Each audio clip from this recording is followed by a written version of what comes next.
Muito bem, nós estamos então na nossa terceira aula do módulo Teologia 2. Eu sou o pastor Marcos e estamos aqui nesse curso da Escola Teológica Batista Bíblica. Muito bem, irmãos, vamos lá à nossa aula e hoje vamos avançar no tópico a onipresença de Deus. Estamos estudando sobre Deus, seu poder, aquilo que o caracteriza. Então, deixa eu colocar para vocês aqui o nosso PowerPoint para vocês acompanhar.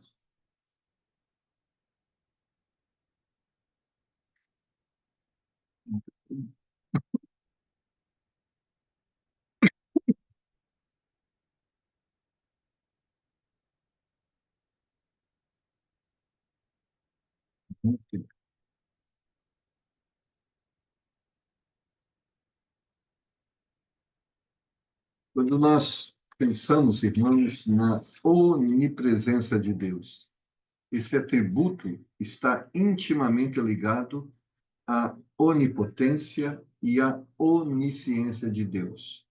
Ou seja, assim como nós temos os nossos órgãos e, apesar deles terem as suas características próprias, mas eles estão interdependentes, ou seja, eles estão ligados um ao outro e não vivem desconectado do outro. Então, assim é Deus. Quando a gente fala da onipresença de Deus, ela está ligada à onipotência e à onisciência de Deus, pois Deus está presente em todos os lugares. Ele age em todos os lugares e possui pleno conhecimento de tudo quanto ocorre em todos os lugares. Isso não significa, contudo, que Deus esteja presente em todos os lugares em sentido corporal. Sua presença é espiritual e não material, ainda que seja uma real presença pessoal. Por isso, Deus pode estar em todo lugar, pois ele não está limitado a um corpo. Ele é espírito e como espírito ele pode estar em todos os lugares. As crianças algumas vezes perguntam: se Deus está em toda parte, como há espaço para nós? É a única resposta e a única resposta é que Deus não é um ser material, e sim espiritual, cuja presença não exclui a existência finita ou material. Isso quer dizer, o fato de Deus estar em todo lugar não nos exclui. Jesus ensinou, quando ele falava com a mulher samaritana: nem neste monte, nem em Jerusalém adorareis o Pai. Deus é espírito, e importa que os seus adoradores o adorem em espírito e em verdade. As misteriosas idas e vindas de nosso Senhor após a sua ressurreição tiveram a intenção de ensinar a seus discípulos de que maneira ele poderia estar e estaria com eles todos os dias até a consumação do século. A onipresença de Jesus demonstra a sua onipresença, a onipresença de Deus. Tudo quanto Deus é em um lugar, ele o é em todos. Tudo quanto existe de Deus está em todos os lugares. De fato, sua presença não depende do espaço ou da matéria. Toda a ilimitada glória da divindade está essencialmente presente em cada ponto da sua criação, por mais diversas que sejam as manifestações dessa glória em diferentes ocasiões e lugares, diz Alexandre. Que consolo é sabermos que, apesar de toda a aparente separação, somos ainda habitantes da mesma casa, a casa de Deus. É exatamente o que diz o salmista, que a separação absoluta entre duas almas é uma impossibilidade que as asas da manhã nunca podem deixar-nos fora das portas de Deus, diz Matheson. Alguma questão aqui? Até aqui, né? Então, quando a gente fala de onipresença, qual é o significado? Né? Eu não estou passando aqui os meus.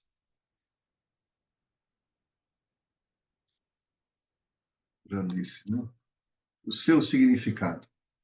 A palavra onipresença deriva de dois vocábulos latinos: omnis, que significa tudo, e praeson, estar próximo ou presente. As Escrituras representam Deus a preencher a imensidade. Ele está presente em todos os lugares e não existe ponto do universo onde ele não se encontra. Arrowsmith diz, um filósofo pagão perguntou uma vez a um cristão: onde está Deus? O cristão replicou: primeiro desejo perguntar-lhe: onde não está ele?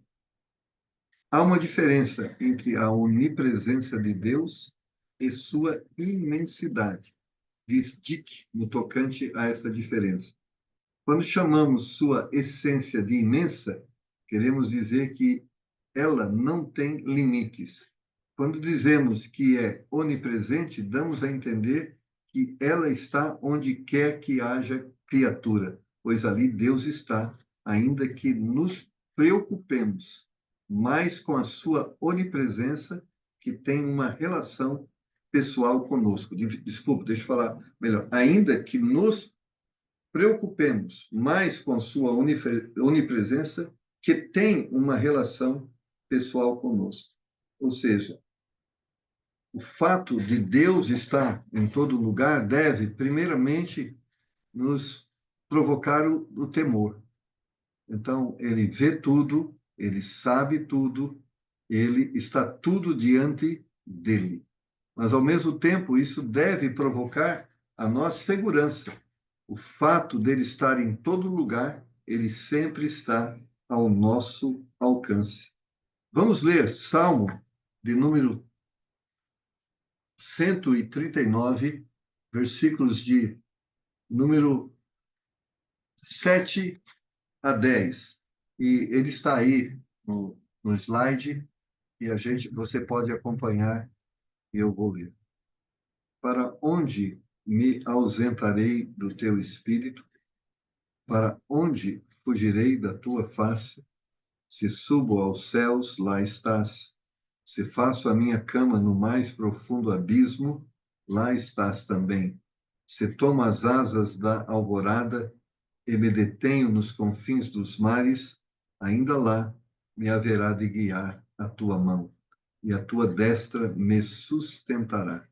Se eu digo, as trevas com efeito me encobrirão, e a luz ao redor de mim se fará noite, até as próprias trevas não te serão escuras. As trevas e a luz são a mesma coisa. Então, o que nós podemos perceber à luz desse salmo? Deus está em todo o lugar.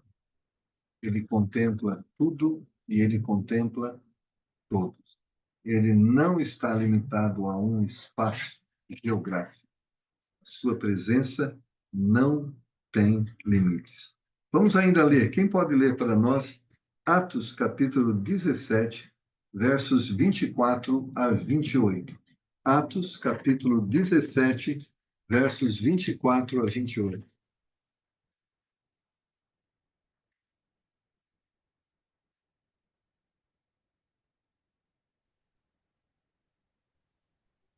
Diz assim, pastor: Por o favor. Deus que, o Deus que fez o mundo e tudo o que nele há, sendo o Senhor do céu e da terra, não habita em templos feitos por mão de homens, nem tampouco é servido por mão de homens, como que necessitando de alguma coisa, pois ele mesmo é quem dá a todos a vida e a respiração e todas as coisas.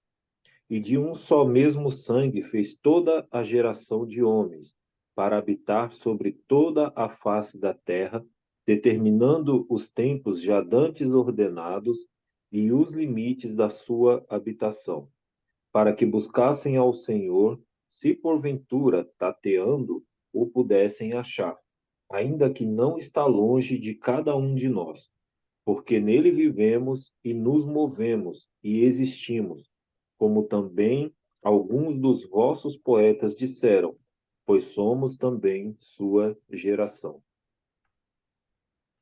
Bem, que nós vemos no discurso de Paulo, não é? Ele estava falando naquela questão do Deus desconhecido e apresentando aos atenienses este Deus desconhecido, falando sobre o poder e a abrangência da sua presença. Olha também Mateus, capítulo 18, versículo 20. Quem pode ler para nós? Mateus, capítulo de número 18 e versículo de número 20.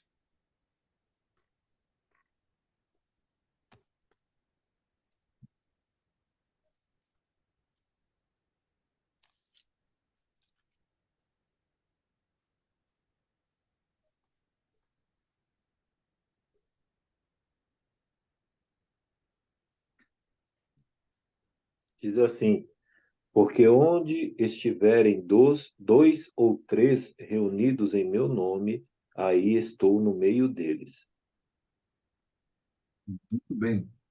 Essa questão de dois e três, ou três, é lógico no sentido aqui, e a gente tem que ter cuidado, né? Às vezes nós usamos esse versículo para dizer, olha, nós estamos em duas pessoas aqui, a Bíblia diz então, e ele está aqui. Eu creio que ele está quando tem uma pessoa, e quando tem duas pessoas, e quando tem três pessoas, ou seja, ele está sempre em todo lugar, mesmo quando eu estou solitário em algum lugar, isso não exclui a sua presença. Mas aqui diz respeito à questão que envolve, né, assembleia ou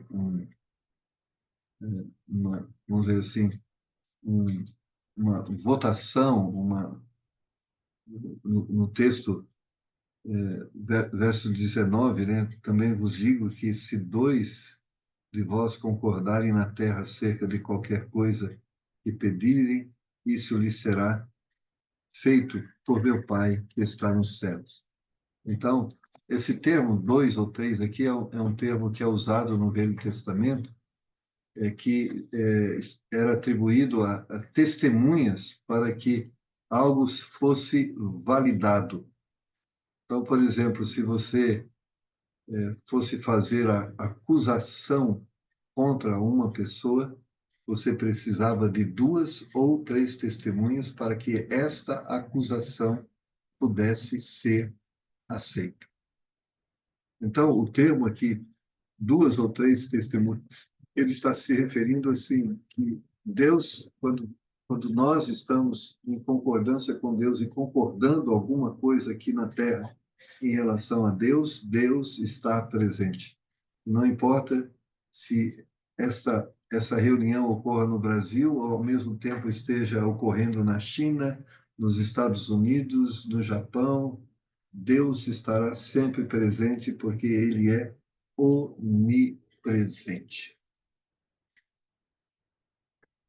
Ok?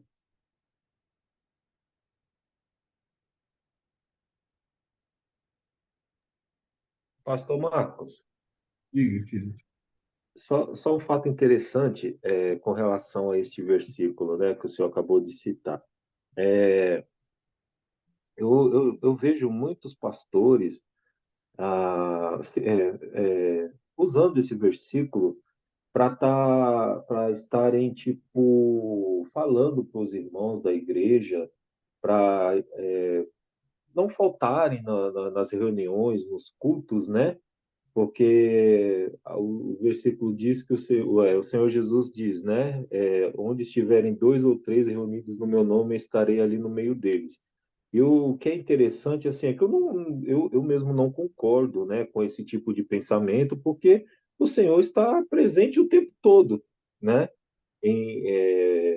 E aí usa esse argumento de que, irmão, venha para a igreja, porque onde estiverem dois ou três reunidos em meu nome, ali estarei no meio deles, né? E é um fato interessante, porque nós sabemos que o Senhor está presente o tempo todo conosco, né? Não é necessariamente no momento que tiverem dois ou três reunidos ali no nome do Senhor que ele vai estar presente. Ele está presente o tempo todo conosco, né? Nós somos representantes do nosso Deus e onde nós estivermos, o Senhor está ali presente conosco, né? Eu falo assim, criou-se essa cultura de usar esse versículo nessa significância, né? Às vezes ele é usado assim, irmãos, nós tivemos uma reunião aqui, mas não veio ninguém, só estava eu e o irmão João, mas a Bíblia diz, se estiver, onde tiver dois ou três, Deus vai estar lá, mas então Deus estava aqui presente, não é? É um hábito que a gente criou, uma cultura para a gente aplicar esse versículo nesse contexto. Só que esse versículo não deve ser aplicado nesse contexto. É um contexto de testemunha, de estar presente para testemunhar e autenticar uma decisão, uma fala. Nesse contexto é assim. É como também o texto, né? Maldito o homem que confia no homem, né?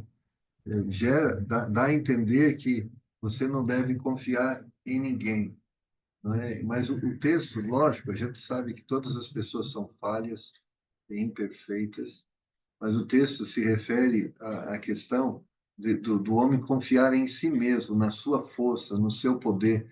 Ele não está sendo usado no sentido do irmão, da pessoa que está à sua volta, mas ele tem a direção é você mesmo, né? Não confie em você mesmo, na capacidade humana, no poder humano. Então a gente cria algumas culturas e se torna um refrão repetitivo, mas muitas vezes a gente não são coisas, vamos dizer assim, dizer que Deus está quando existe duas ou três pessoas não é uma mentira.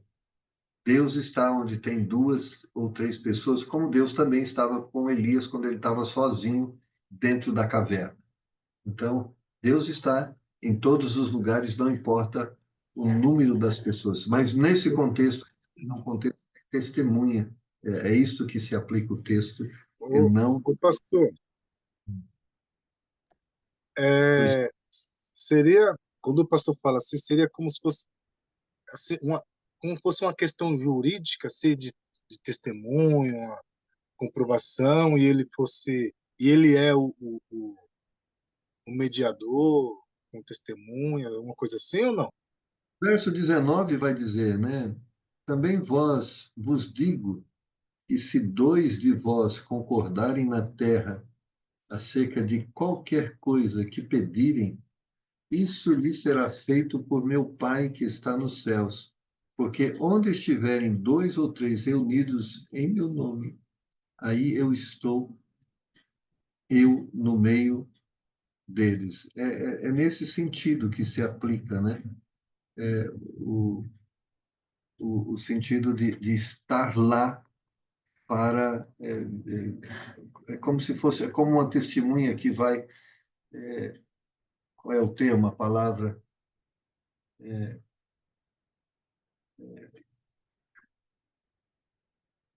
Uma testemunha, quando está diante do. Quando ela vai perante o juiz, ela vai testemunhar um fato, então ela está autenticando aquela fala. É basicamente nesse sentido. O verso 18 vai dizer: e tudo, vos digo que tudo que ligares na terra será ligado no céu, né? Então, mas é interessante, e às vezes a gente precisa ter cuidado com a nossa interpretação.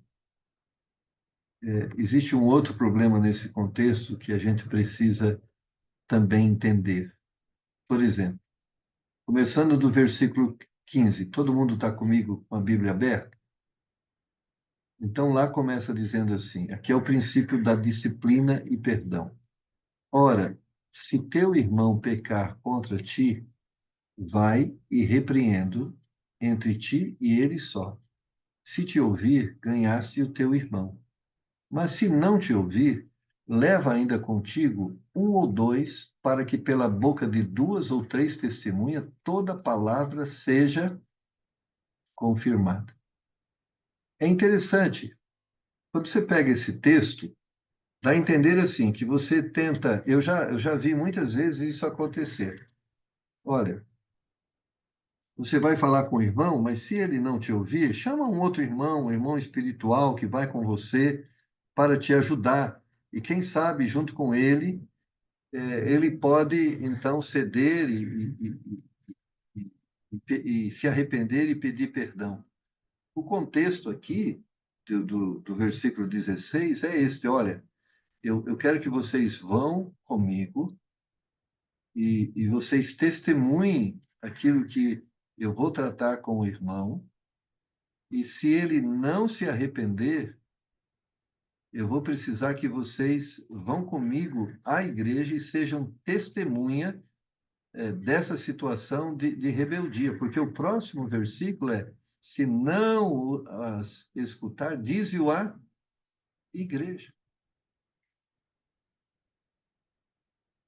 Então, aqui é no contexto assim: vocês serão testemunhas quando eu trouxer o assunto que não consegui resolver de uma forma pessoal, quando eu trouxer o assunto de forma pública, vocês serão testemunhas dessa situação.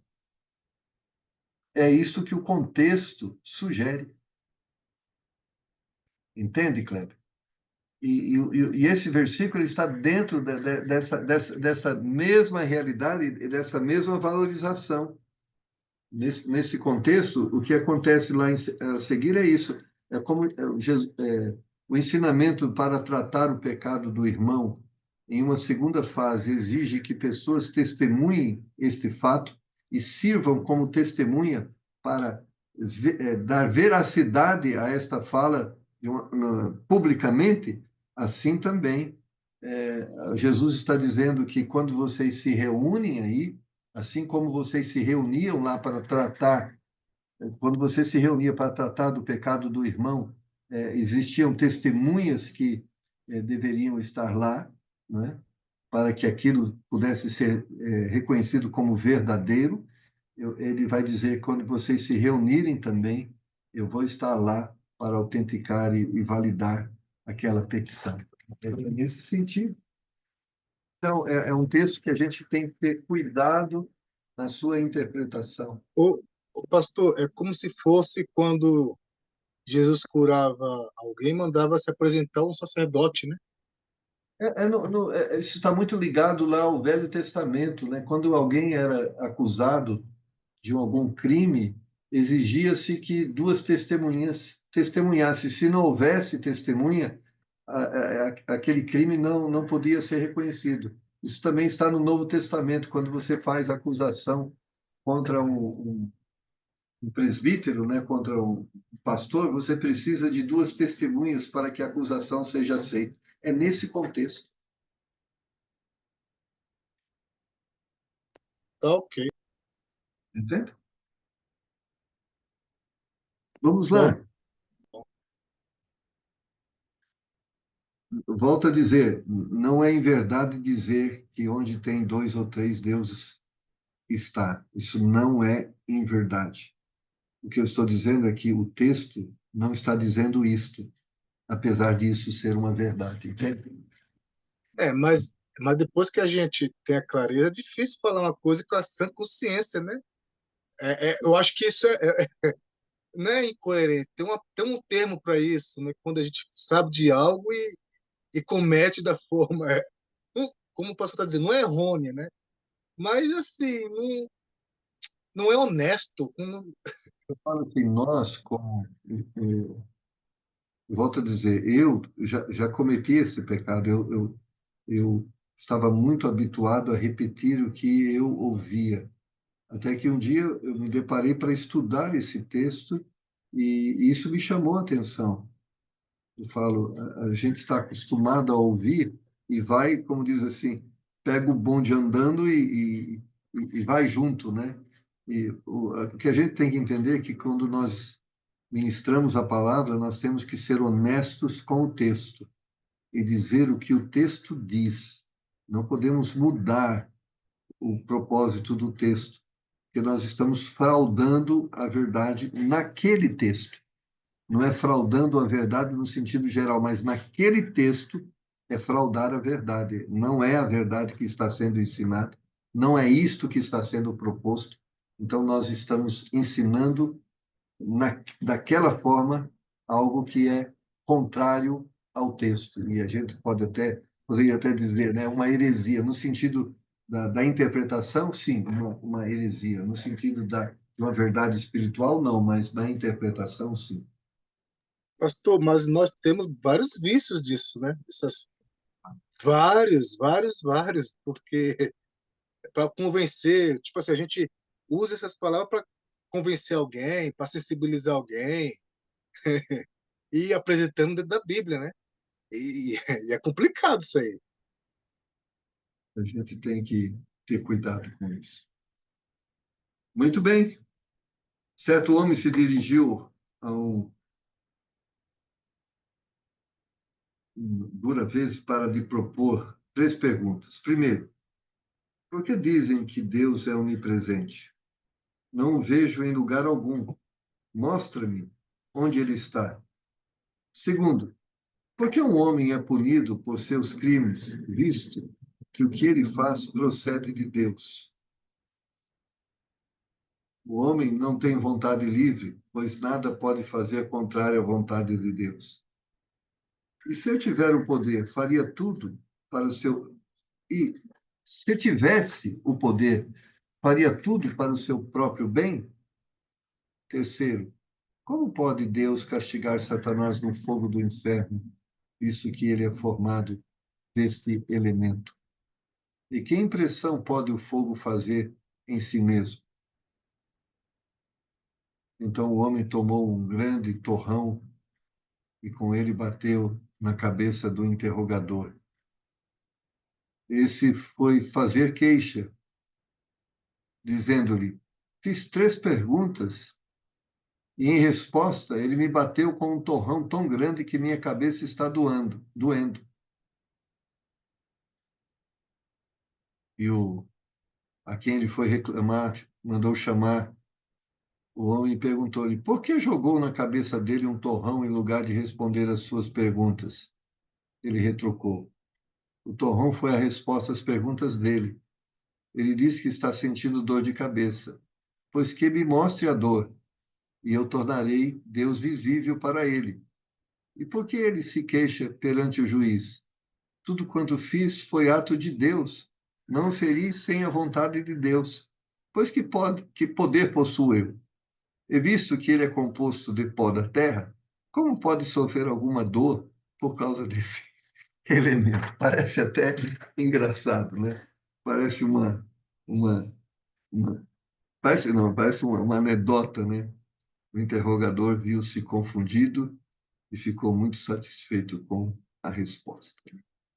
Então, o que nós podemos dizer, Deus é o nosso ambiente mais próximo. Seu centro está em todos os lugares. Sua circunferência não está em lugar algum. Deus é onipresente. Quando ele está dizendo aqui que a sua circunferência, ou seja, que ele pudesse ser caracterizado. Isso aqui está muito ligado a essa questão. Porque Deus fica indignado com a idolatria. Porque qualquer forma que a gente, física, que a gente quer caracterizar Deus, nós estaríamos limitando Deus a aquela característica, a aquele lugar.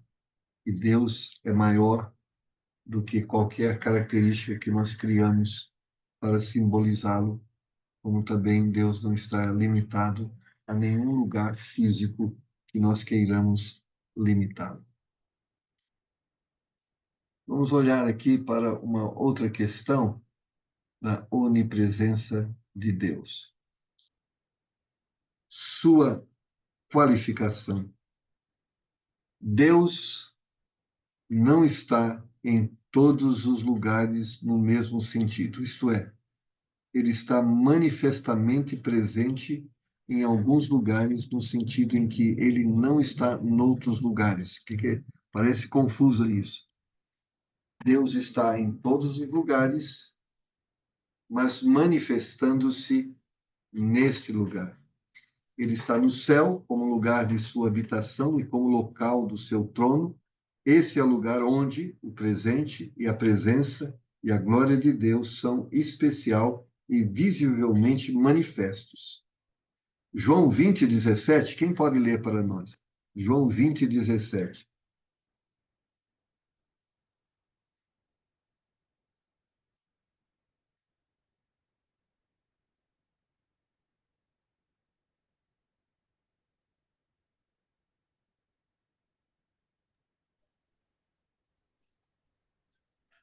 Disse-lhe Jesus: Não me detenhas, porque ainda não subi para meu Pai.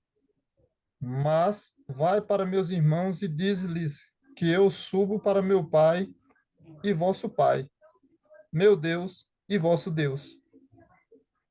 Então, o que é isso, né? Pode E o Senhor está no céu como lugar da sua habitação e como local do seu trono. Esse é o lugar onde o presente, a presença e a glória de Deus são especial e visivelmente manifestos. Mas apesar dele, né, no sentido de ser tratado biblicamente, que ele está naquele lugar, mas ao mesmo tempo ele está em todos os lugares. Olha comigo, 1 Reis, capítulo 8, versículo 30. 1 Reis, capítulo 8 e versículo 30.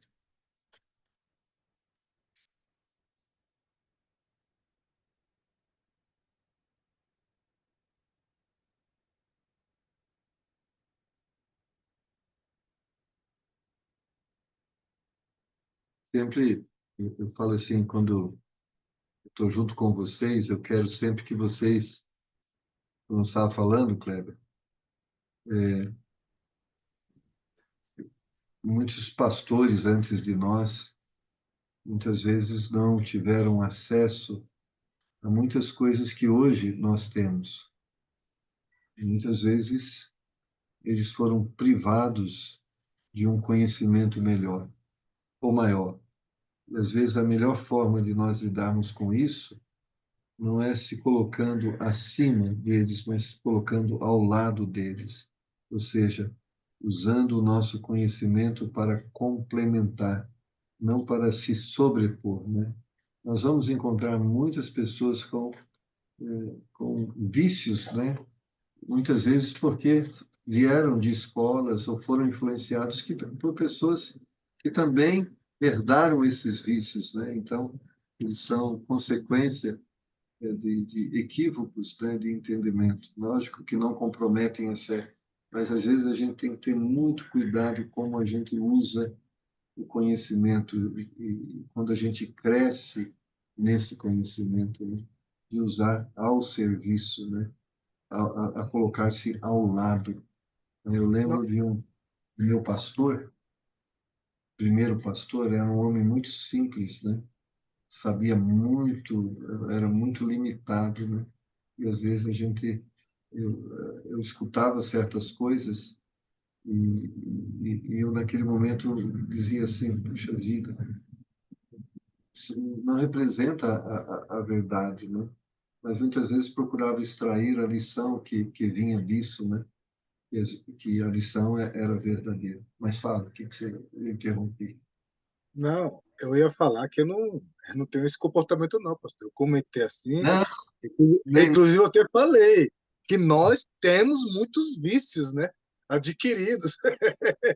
Se, não, eu se só, soa, se soa algum som diferente, não corresponde a mim, não, tá? nem atenção, né? É mais numa atitude de um conselho geral, né? É uma preocupação. O conhecimento é uma arma perigosa, né? Nós podemos com ele destruir e com ele abençoar. Não é como a palavra de Deus vai dizer que às vezes nós precisamos com mansidão dizer a razão da nossa esperança, né? É mais um conselho que eu sempre dou, que eu sempre compartilho com os alunos, porque a gente vai estar diante desta realidade. Eu falo assim de escolas como nós temos agora, como mesmo a ITEBAB, né, que pode unir pessoas de Angola, pessoas de São Tomé. Eu falando com os angolanos, muitas vezes eles têm dificuldade em estudar lá em Angola, não tem escola, não tem professores, né? E, e eles estão adquirindo esse conhecimento, né? E devem usá-lo para servir, né? E muitas vezes não entristecer. Mas vamos lá ao nosso texto aqui de 1 Reis 8:30. Ouve, pois, a súplica do teu servo e do teu povo Israel, quando orarem neste lugar. Também ouve tu no lugar da tua habitação nos céus. Ouve também e perdoa. Muito bem, nós vemos, né, Salomão orando a Deus e ele fazendo essa declaração, né, de que pedindo que Deus ouvisse eles naquele lugar, como também os ouvisse lá do céu, onde era a sua habitação. Se nós pudermos ver ainda, por favor, por último, João capítulo 14, verso 28. João 14, 28.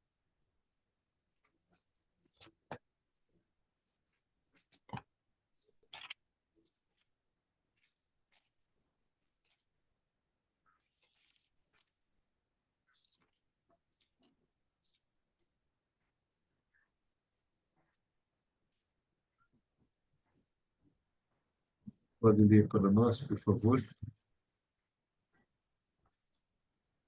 Ouvistes o que eu vos disse? Vou e venho para vós.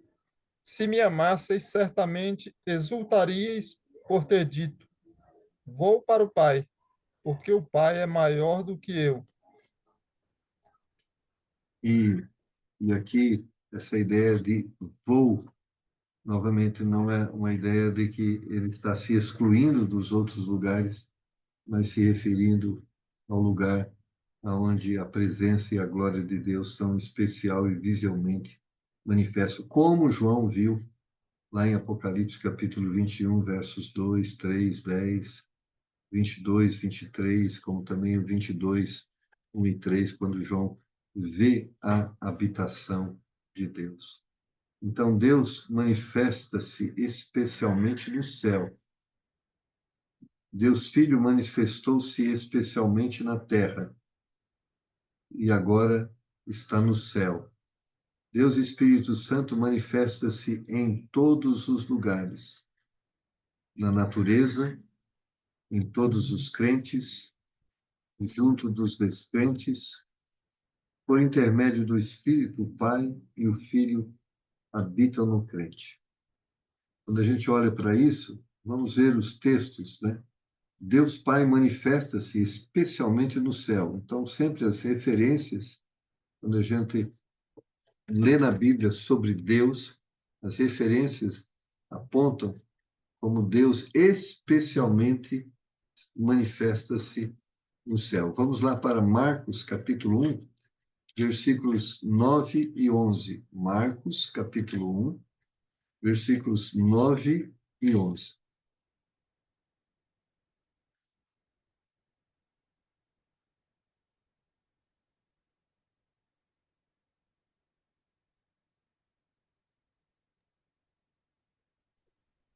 E aconteceu naqueles dias que Jesus, tendo ido de Nazaré, da Galiléia, foi batizado por João no Jordão.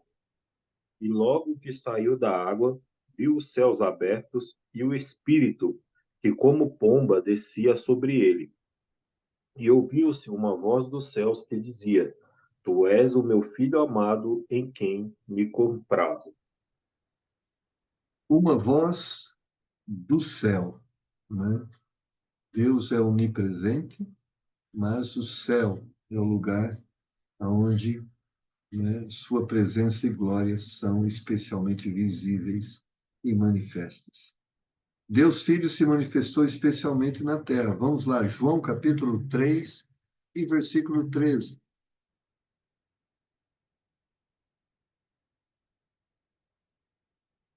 João 3:13.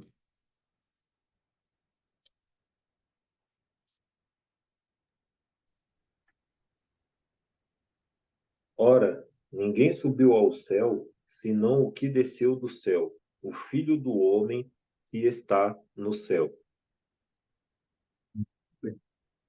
Lá em Atos 7:56, Efésios 1:20, vai dizer que Deus agora está no céu, mas o Espírito Santo, né, está em todos os lugares. Gênesis 1:2, falando sobre na criação, né, em todos os crentes, conforme João capítulo 14, versos 16 e 17. Romanos 8:9 vai dizer: se não temos o Espírito Santo, não somos de Deus, né?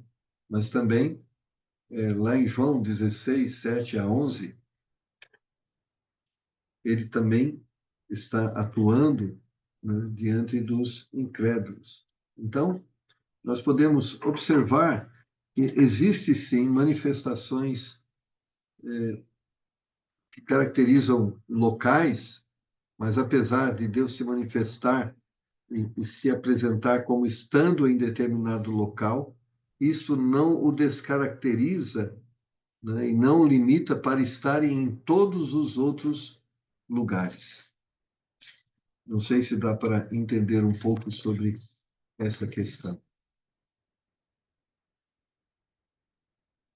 Então, resumidamente, Deus Pai se manifesta especialmente no céu, Deus Filho tem manifestado especialmente sobre a terra, e Deus Espírito Santo se manifesta em todos os lugares, na natureza e em todos os crentes. Vamos pensar na questão da aplicação.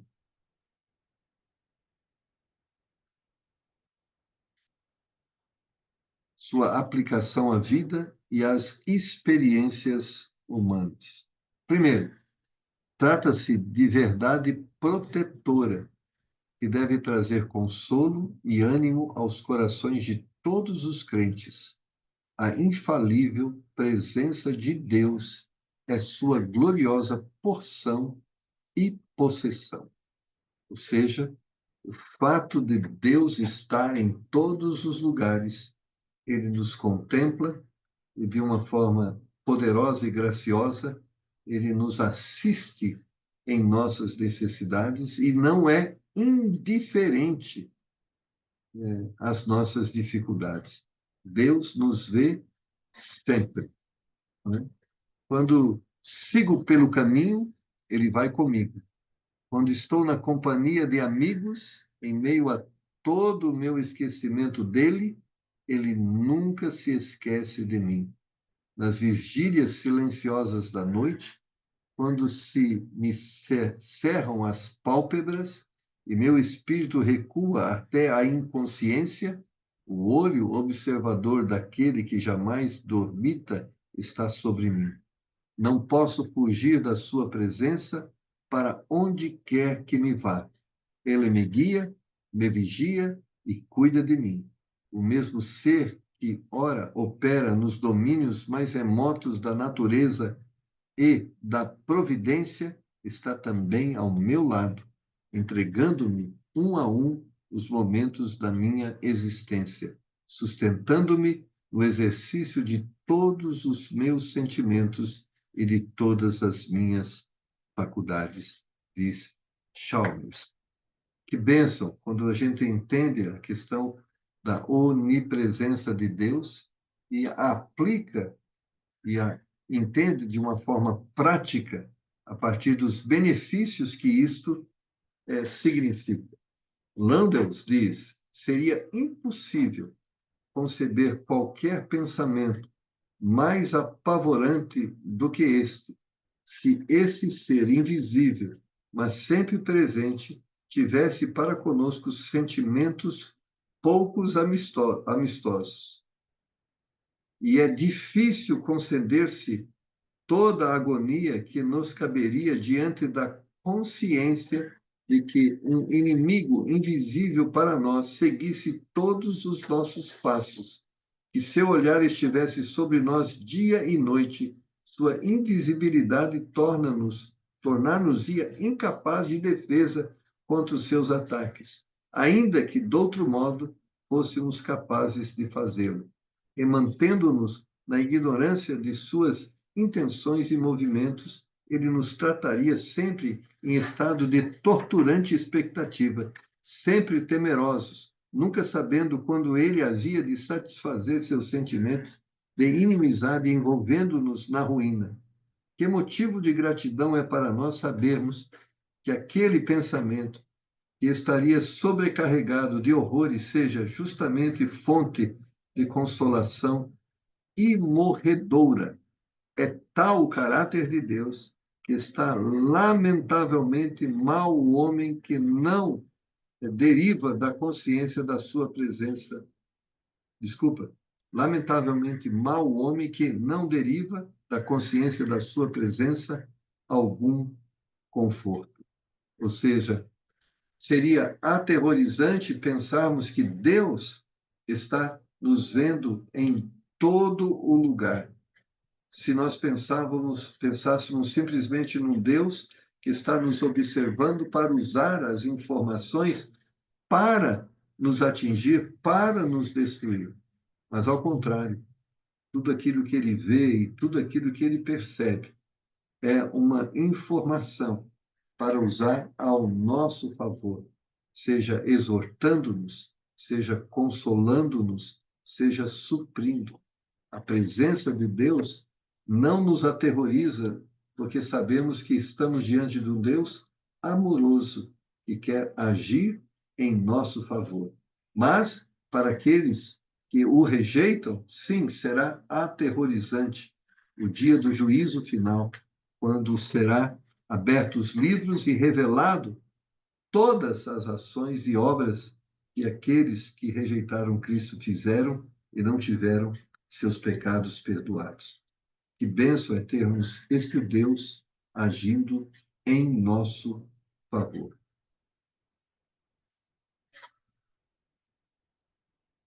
Trata-se de verdade detentora.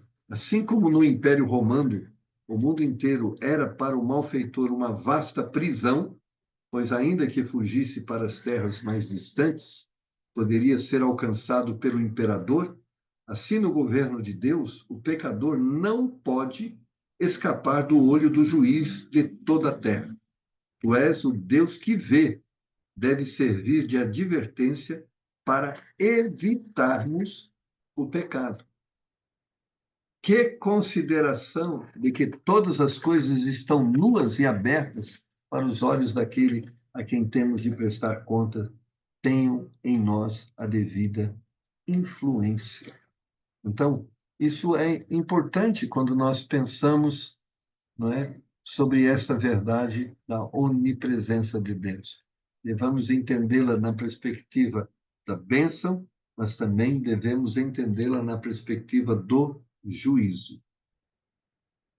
Mas vamos olhar para um aspecto importante dessa doutrina da onipresença de Deus, a questão da espiritualidade. Deus é espírito. Todas as qualidades que pertencem à perfeita ideia de espírito se acham nele. Desde que ele é espírito, não há nele composição de partes, excluindo necessariamente qualquer ideia do corpo físico de Deus. Vamos ver João 1, 18 e João 4, 24.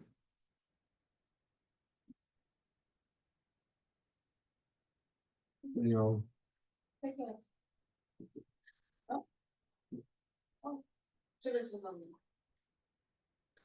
Só tem um. Ninguém jamais viu a Deus, o Deus unigênito, que está no seio do Pai, e quem o revelou. Muito bem. Deixa eu só apresentar aqui. Apareceu aqui uma pessoa. Isso aqui é minha esposa, Dona Elília.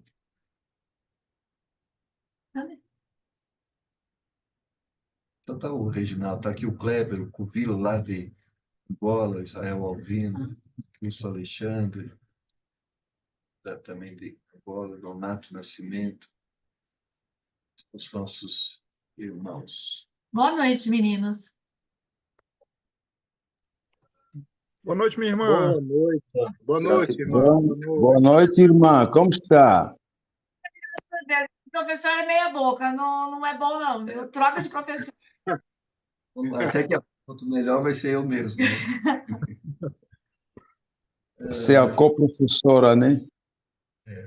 Não, eu aprendo com ela para ensinar vocês. Então, se eu não estou ensinando bem, a professora que me ensina não é boa. Não, é que ele não presta atenção por isso. Porque, na verdade, ela é professora, né, de escola pública. Né? Mas tá bom, deixa eu Tá terminar bom. minha aula. Meninos, boa aula. Obrigado. Tchau, tchau. Obrigado. Vamos voltar aqui.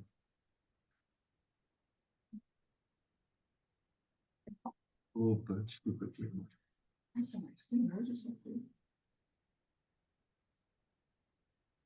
que aconteceu aqui? Qual que é esse tipo de copo? Esse quente? Marcos.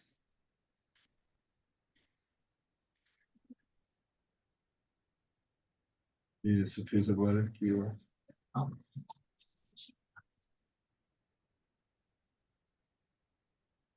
Opa, desculpa. Ah, Senhor. Mas eles não estão te escutando?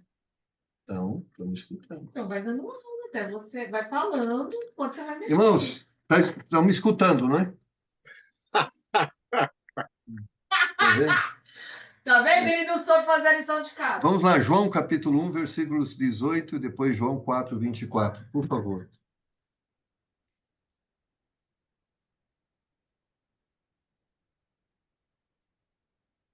Um 18 já foi, mas vou repetir. É. Ninguém jamais viu a Deus, o Deus unigênito, que está no seio do Pai. É quem o revelou. Muito bem. E também, João 4, 24. Deus é espírito, e importa que os seus adoradores o adorem em espírito e em verdade.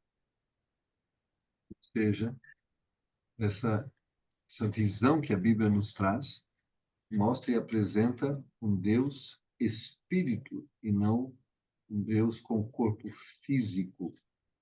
Vamos olhar também para uma questão importante que é a infinidade.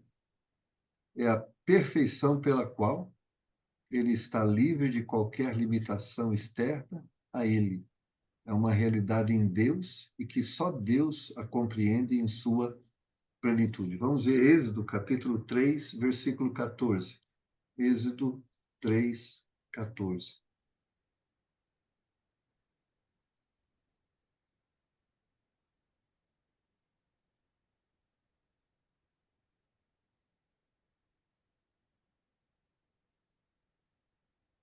Quem lê para nós?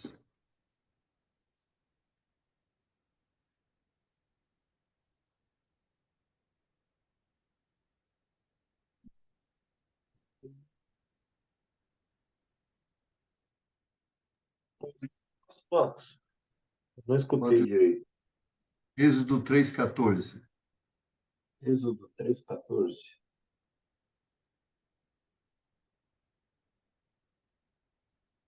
Diz assim: E disse Deus a Moisés: Eu sou o que sou. Disse mais: Assim dirás aos filhos de Israel: Eu sou, me enviou a vós. Então, essa é a forma que Deus queria que o povo o reconhecesse. Esse é o nome que o judeu tem grande temor em usar e em pronunciar.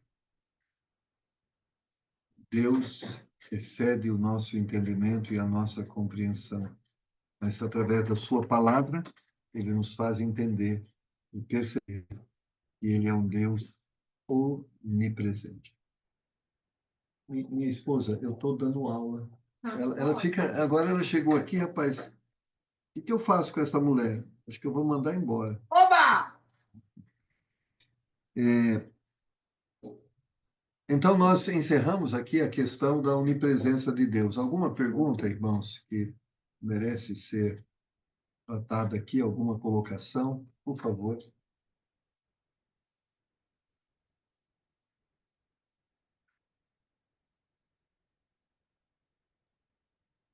Alguma colocação?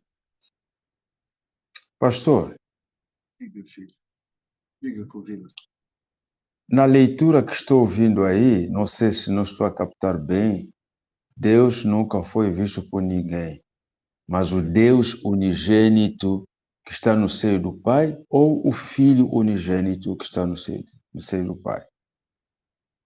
João 14, 24, né? Não, Não, isso. João 1, 18. João 1, 18. Vamos ver aqui, por favor.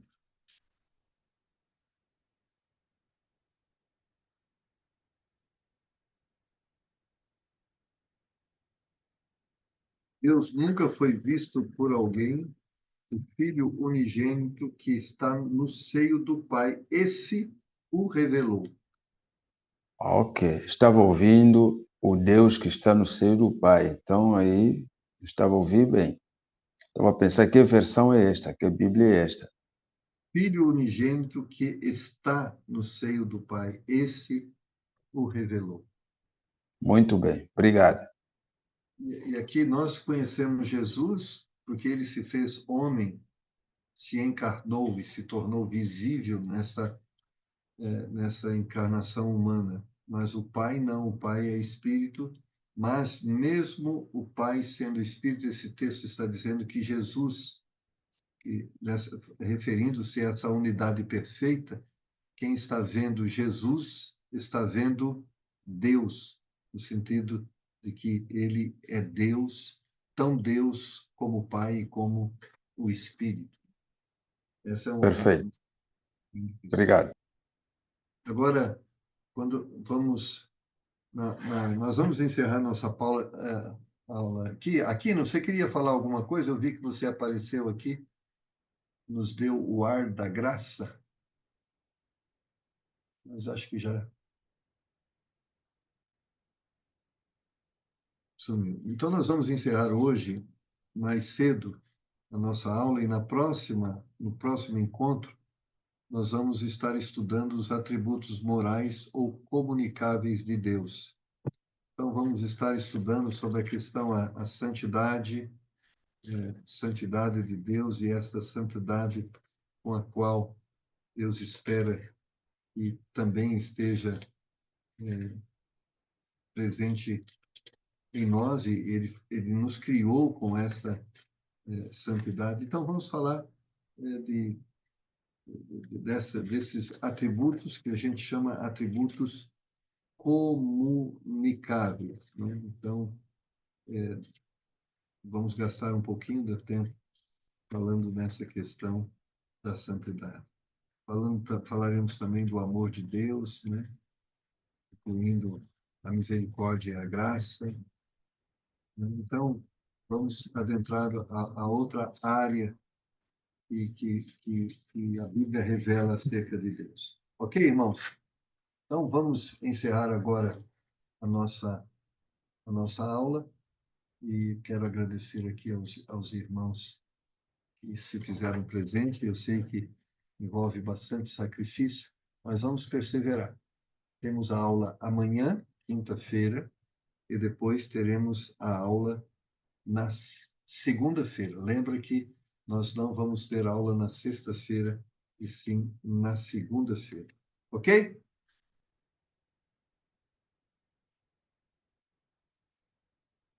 Obrigado, então. Deus, obrigado por esse tempo que o Senhor nos deu, e ajuda-nos agora no restante desse dia.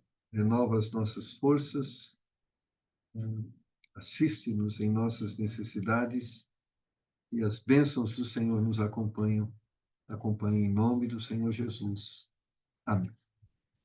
Amém, meus queridos? Que Deus abençoe. Amém. Amém, pastor Marcos. Deus abençoe o senhor e os irmãos aí. Uma ótima noite para os irmãos. Amém. Amém. Boa noite a todos.